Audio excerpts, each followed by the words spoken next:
Oi pessoal, Marcelo Sanches falando aqui com vocês.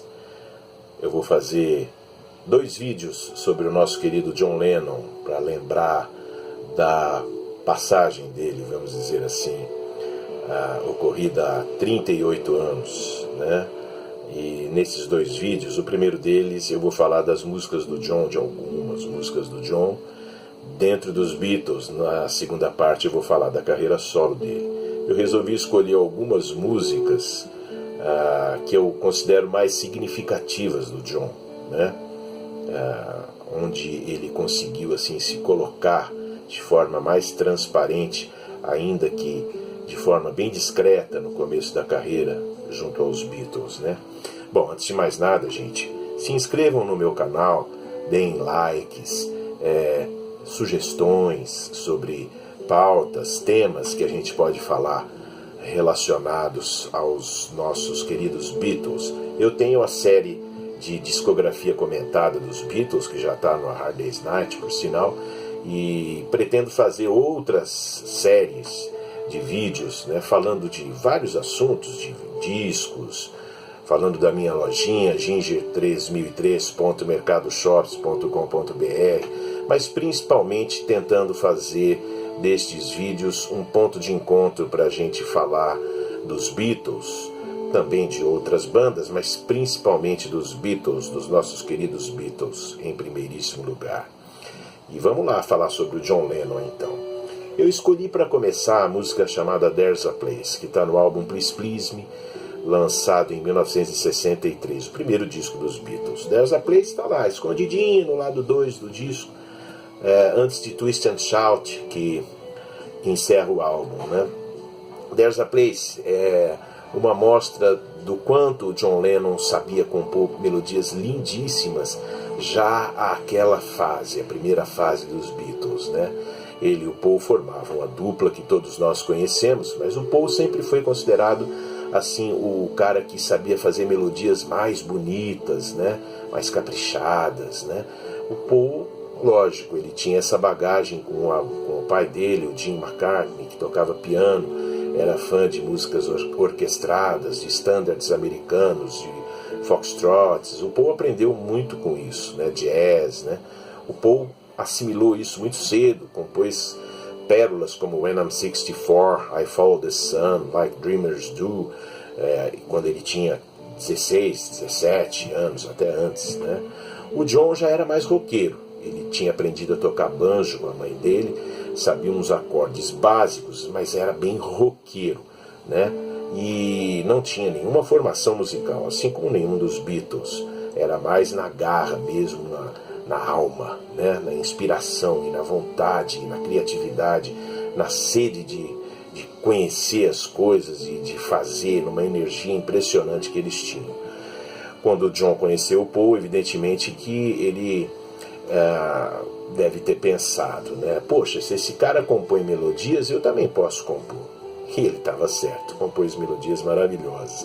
There's a Place é uma música linda. Eu vou tocar um trechinho aqui para vocês sentirem a capacidade que o cara já tinha, né?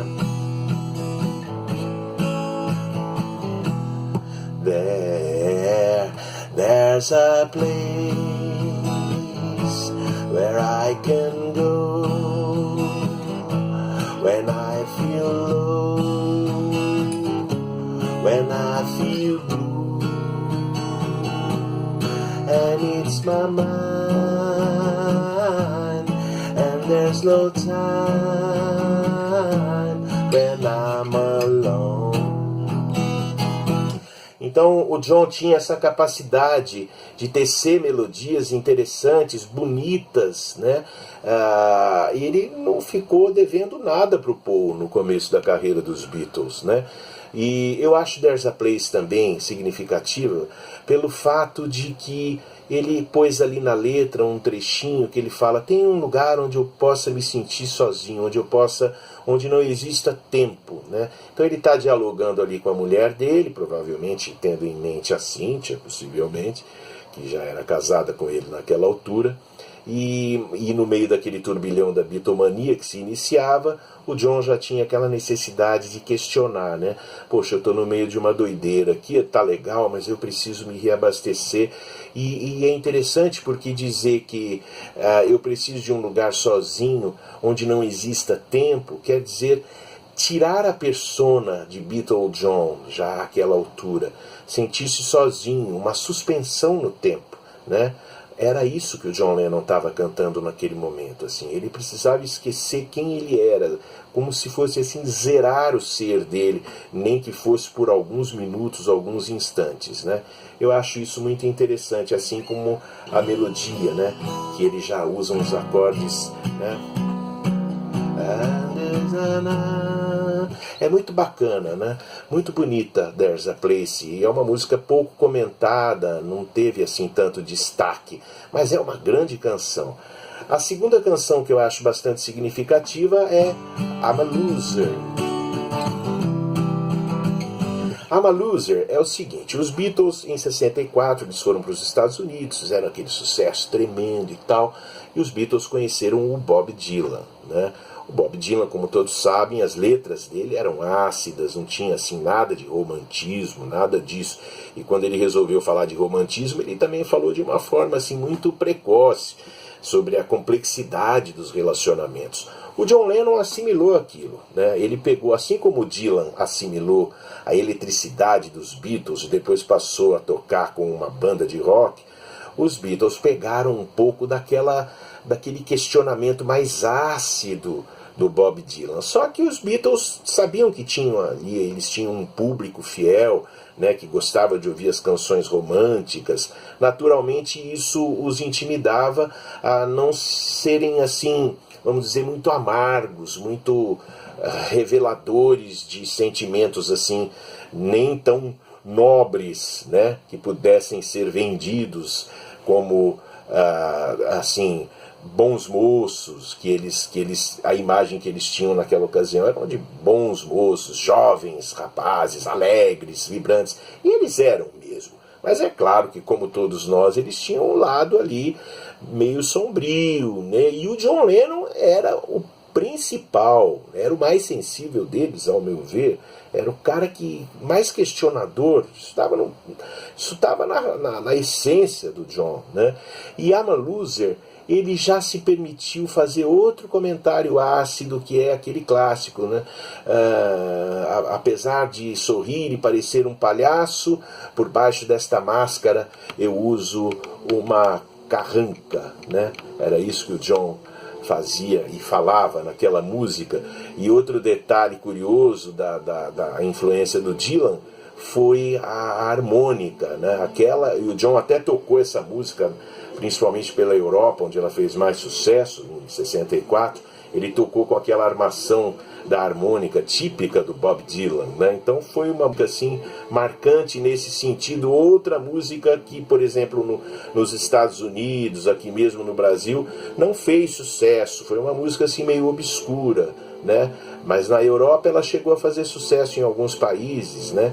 E já trazia um passo além nesse John Lennon mais sombrio, mais questionador, e um John Lennon que afinal dizia: olha, eu pulo, brinco, dou risada, sou engraçadinho, mas por trás disso aí eu sou um cara bastante complicado, bastante amargo, bastante questionador, meio perdidão aqui, mas vamos em frente, né?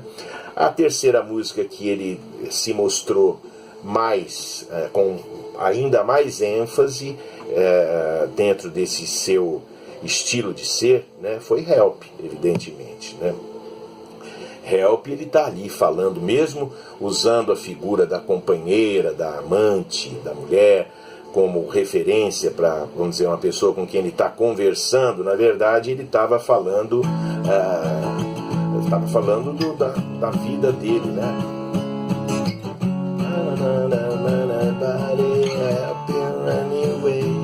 O John, nessa música, nessa melodia, ele também colocou um outro traço característico dele, que é usar vários acordes, uma sequência harmônica, e e cantando uma melodia, né? Uma nota, uma sequência de nota, de uma linha melódica com uma nota só. Lá, lá, lá, lá, lá, lá, lá, lá, lá, lá, lá, lá. Algumas mudanças. Lá, lá, lá, lá, lá, lá, lá, lá, lá, lá, lá, lá. Que era uma característica dele também, né? Ele sabia fazer assim de maneira intuitiva, muito interessante, o uso de uma melodia que podia repetir notas, as mesmas notas, mas com uma variação harmônica dentro de um mesmo campo harmônico, claro, mas ele combinava essa sequência com o ritmo e com a sequência de acordes. Essa melodia em cima ganhava um brilho, assim, ganhava uma coisa, soava como uma coisa significante. Então, em Help, principalmente o que passa é um pedido realmente de socorro, de urgência. Ele está falando de uma forma assim, como se ele tivesse com um certo desespero, dizendo, sabe quando uma pessoa começa a reclamar de alguma coisa e ela fica reclamando no mesmo padrão de voz, né? Numa mesma frequência de voz, porque aquilo está intenso nela. E Help é o retrato perfeito disso. Passando para a próxima, Nowhere Man, que também é de 65 como Help, né? Nowhere Man é uma música interessante. O John estava quebrando a cabeça para compor faixas para o Rubber Soul. Os Beatles tocavam muito, tinham muitos compromissos e tinham que gravar 2 álbuns por ano. Então tinha muita pressão sobre eles. Eles tinham que gravar, tinham que compor, tinham que fazer coisa. Nowhere Man é uma música interessante pelo seguinte: além de ser lindíssima, também sobre poucos acordes, a capacidade do Lennon era essa, dentro de uma harmonia que se pode considerar limitada, né? O John criava melodias brilhantes e normalmente 2 partes da música que variavam, né? A chamada bridge, né? Que é a ponte, que é a parte do meio da música, e aí depois tem a resolução, volta para a primeira parte. Os Beatles eram mestres nisso, né? Nowhere Man é muito interessante porque além de ser lindíssimo, é uma música que o John fala, novamente ele se coloca numa posição, ele leu um livro, né, que eu não vou me lembrar exatamente o título agora, mas ele se inspirou. Ele ficava lá na casa dele, né, num bairro afastado de Londres. Então ele se sentiu assim muito melancólico e novamente questionando, sempre se questionando a situação dele. Naquela ocasião já havia começado a usar maconha como fonte de inspiração. E Nowhere Man veio assim numa tacada, e é interessante a letra de Nowhere Man, porque ele está falando do homem comum. Eu, você, qualquer pessoa, embora o John não fosse esse homem comum, né, mas ele está se colocando no lugar de um homem comum, com uma certa insignificância na vida. Ou seja, nós somos comuns, somos anônimos, né? Mesmo assim, dentro de uma rede, nós formamos sociedades, formamos um grupo que dá sustentação, de certa forma, para o sistema vigente, né? Seja ele qual for. Nós estamos ali embrenhados nesse jogo de poder sem nos darmos conta disso. Eu acho interessante Nowhere Man porque ela toca nesse assunto, toca nessa questão, embora, como sempre, de forma muito sutil e discreta, porque os Beatles não podiam, por causa da pressão que o Brian Epstein exercia sobre eles e a fama, eles não podiam falar de coisas muito desagradáveis, porque o público deles era muito jovem naquela altura. Mas aí, nessa fase, 65, com o uso da maconha, o John já começa a se transformar. Ele começa a escrever coisas e temas mais ousados, sutilmente, claro, com influência do Bob Dylan, mas principalmente pela natureza questionadora dele. Digamos que o Dylan disse para ele: John, seja você mesmo, vai, eu estou fazendo aqui, estou sendo eu mesmo, vai e seja você mesmo. Vamos dizer que a influência do Dylan tenha se limitado a esse ponto, que já é uma grande coisa. E o John começou a ser ele mesmo, né? Tem também de 65 In My Life, que é uma música lindíssima, onde ele se mostra mais uma vez um cara que, além de rebelde, questionador, etc. e tal, ele era um cara sensível e romântico, saudoso. ele canta nessa música as lembranças do passado dele, usando mais uma vez um tema de amor para expressar esse sentimento dele de lembranças de coisas boas que ele teve. Essas lembranças iriam ficar mais fortes em Strawberry Fields Forever. Aí sim, uma música já da era psicodélica, com influência do ácido, do flower power e tudo mais. O John Lennon volta para imagens mais fortes e surreais da infância dele no famoso Strawberry Fields, o orfanato em Liverpool, né?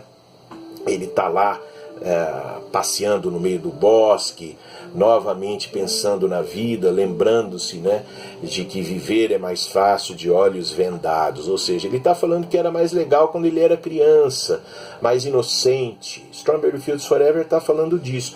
Mas a mensagem subliminar que vem com o arranjo da música, cordas que evocam, assim, violoncelos que evocam uma coisa assim mais voltada para um certo terror, é a palavra que me vem agora, uma tensão, né? Strawberry Fields tá ali na letra falando dessa infância, mas o arranjo de cordas por trás e os sons psicodélicos, tudo, trazem uma segunda mensagem, que é assim: viver é fácil de olhos fechados, sim, a infância é muito legal, mas a vida, na verdade, a vida de adulto, a vida para valer, ela mete medo na gente, ela é assustadora.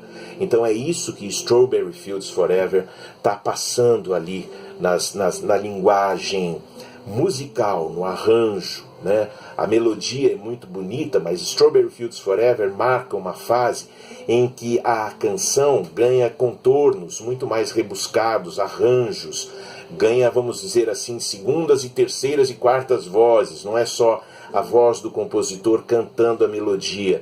Junto, atrás, vem toda uma linguagem especificamente musical, dando a mensagem quase que subliminar, ou mesmo, em muitos casos, endossando o que está sendo dito de forma mais direta mesmo na letra, né?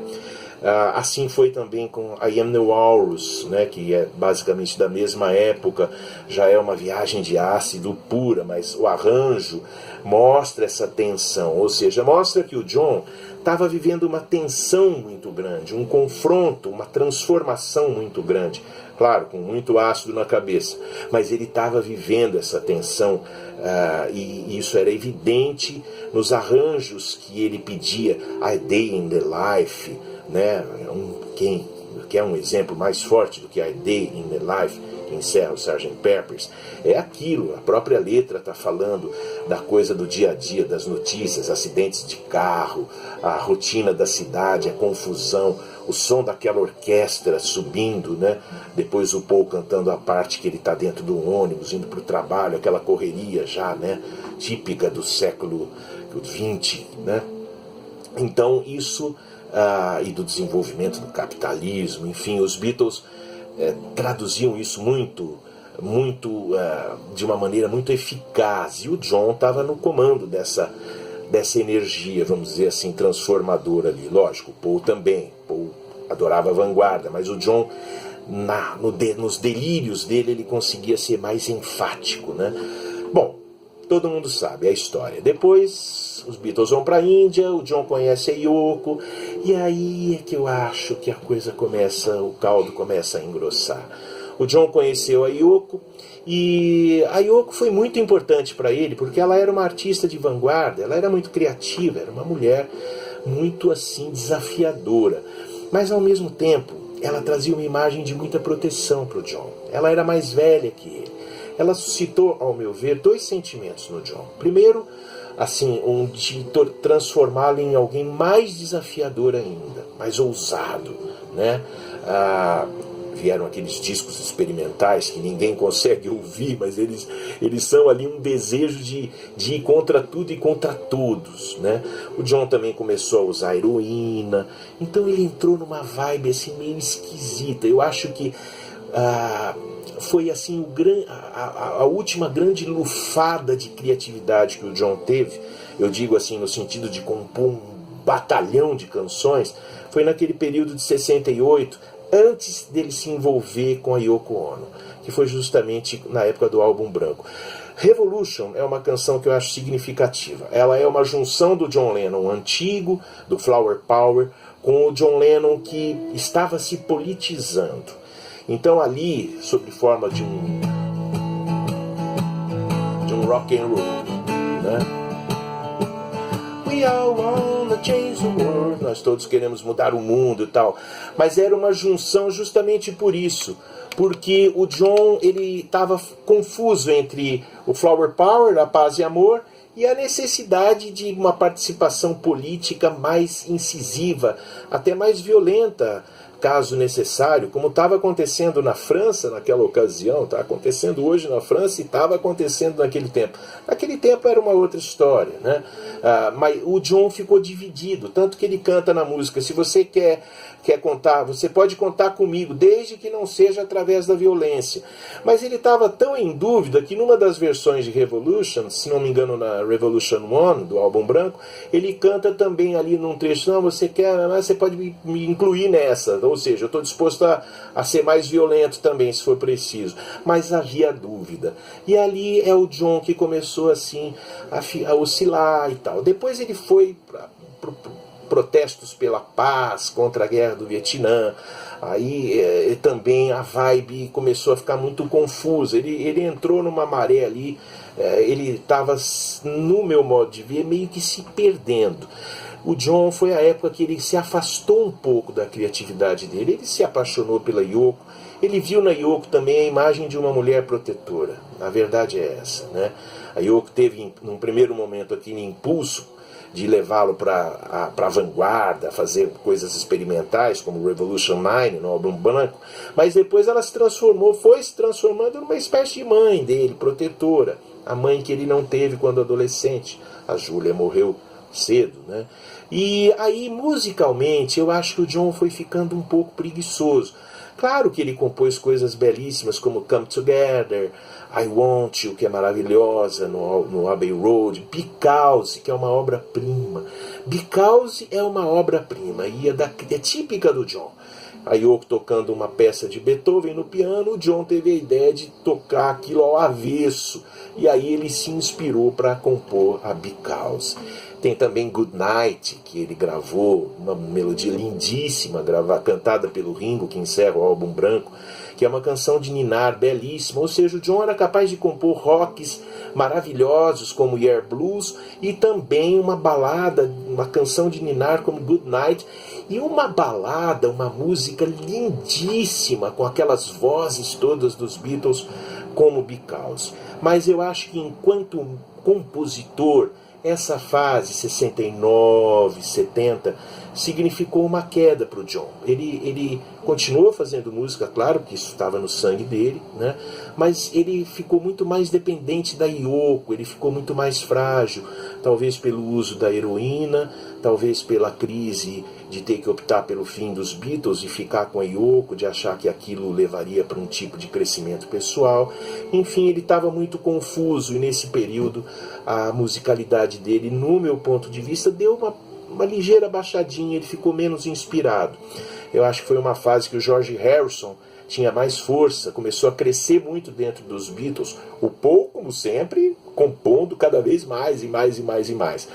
Mas o John, ele foi dando uma estacionada, foi ficando meio preguiçoso com música, foi virando um artista performático, como a Yoko, participando de eventos, de happenings, essas coisas, e a música ficou meio que em segundo plano. Mas é claro que ele iria ter grandes momentos musicais ainda relativos à criatividade musical nos anos vindouros. Não tantos, mas, meu Deus, quando o homem resolvia fazer uma música boa, ele fazia mesmo, né?